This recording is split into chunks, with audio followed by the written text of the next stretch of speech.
या आयकांनीच आमचे महोदय येयलेले आहा। खूब वर्सांनी हो आमचो महोदय येयलेलो आसा। त्या निमतान आमची पालखी येयलेली आसा।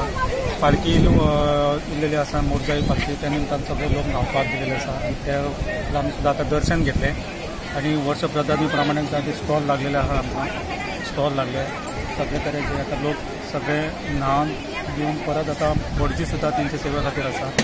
कितक्याशाच वर्सांनी येयलेली आहा मोरजी। आमकां आतां खोशी भोगतात की आमकां ह्या हेतून हे करूंक गावता म्हणून ह्या निमतान आमी सगळे येयलेले आसा। सगळे दर्शन केलें। आम्ही सध्या मोरजी समुद्र किनाऱ्यावर या ठिकाणी आहोत। आज या ठिकाणी हे महापर्वणी जे आहे ते पर्व या ठिकाणी आहे आणि त्यामुळं या ठिकाणी आम्ही आज सगळी मोरजीची मंडळी आणि पंचक्रोशीची मंडळी जी आहे ती या ठिकाणी या पर्वणीला स्नान करण्यासाठी आलेली आहे।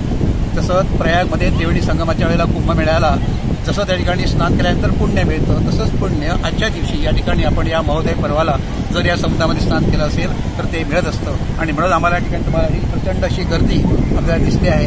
ही सगळे त्या ठिकाणी ते स्नान करून आपली पुण्य जे आहे ते पुण्यप्राप्ती करावी या दृष्टीने ही सगळी मंडळी जमलेली आहे। आमच्या मोरजी गावची जी ग्रामदेवता आहे मोरजाई तिची पालखी सुद्धा या ठिकाणी आलेली आहे आणि ती सुद्धा आता 4 वाजेपर्यंत त्या ठिकाणी थांबणार आहे आणि त्यानंतर मग ती परत त्या ठिकाणी आपल्या स्थानी जाऊन प्रस्थान करणार आहे।